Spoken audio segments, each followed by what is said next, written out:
मित्रों, अगर मैं आपको कहूँ जिस रामायण को आप बचपन से पढ़ते, सुनते और देखते आए हैं, उसके कई पात्र आज भी जीवित हैं, तो शायद आपको यकीन ना आए आखिर ये सच हो भी कैसे हो सकता है।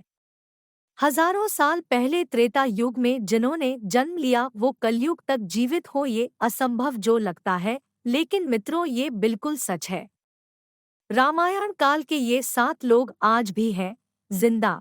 और आज मैं इस वीडियो के माध्यम से आपको रामायण काल के ऐसे 7 लोगों के बारे में बताने जा रहा हूँ जो जीवित हैं और कहीं पहाड़ की कंदराओं में रह रहे हैं।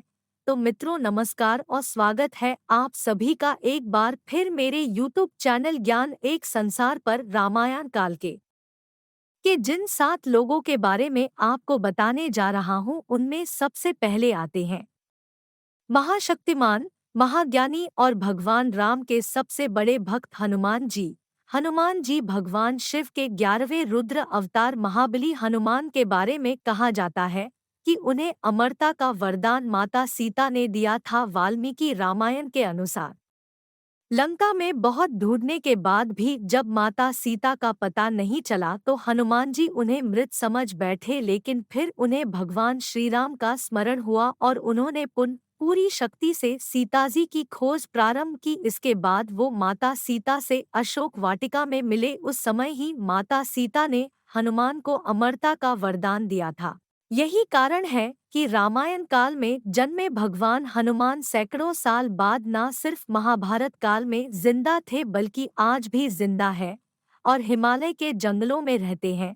दूसरा विभीषण। मित्रों, हनुमान जी के अलावा रावण के अनुज विभीषण को भी अजर अमर रहने का वरदान मिला है। हमारे हिंदू धर्म ग्रंथों के अनुसार रावण वध के बाद श्री राम ने विभीषण को लंका का राजा घोषित कर राज्याभिषेक किया था। इसके अलावा भगवान ने विभीषण पर कई और कृपाएं भी बरसाई थी। दरअसल राम जी को लंका की चढ़ाई के दौरान रावण खेमे के तमाम योद्धाओं को समाप्त करने में उसके छोटे भाई विभीषण की जानकारियां काफी काम आई थी। इसी कारण उसे घर का भेदी होने का अपयश भी मिला। माना जाता है कि भगवान राम की जीत विभीषण बिना संभव नहीं थी और यही कारण था कि राम जी ने विभीषण को लंका नरेश बनाने के साथ अजरअमर होने का वरदान भी दिया था। मित्रों, विभीषण सप्त चिरंजीवियों में एक है और अभी तक इस संसार में सशील विद्यमान है। तीसरा काकभुशुंडी। मित्रों, काकभुशुंडी रामायण काल के वो तीसरे शख्स है जो आज भी जीवित है।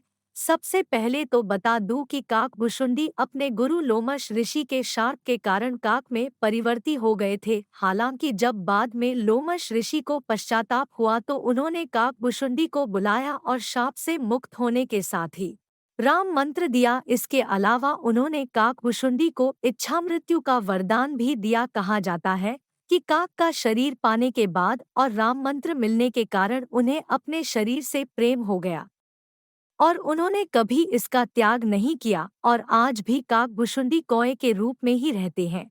चौथा लोमश ऋषि। मित्रों, काकभुशुंडी को श्राप देने वाले और उनके गुरु लोमश ऋषि को भी अमरता का वरदान मिला था। दरअसल लोमश ऋषि परम तपस्वी और विद्वान थे। पुराणों में भी इनके अमर होने का उल्लेख मिलता है। वहीं हिंदू महाकाव्य महाभारत के अनुसार ये पांडवों के ज्येष्ठ भ्राता युधिष्ठिर के साथ तीर्थयात्रा पर गए थे और उन्हें सब तीर्थों का वृत्तांत बताया था। यहाँ पर ये भी बता दूं कि लोमश ऋषि को अमर होने का वरदान भगवान शिव से दिया था, जिसके अनुसार लोमश ऋषि की मृत्यु उनकी इच्छा के अनुसार ही हो सकती है। कहा जाता है कि आज भी लोमश ऋषि सशरीर जीवित है और कहीं दूर पहाड़ियों पर निवास करते हैं।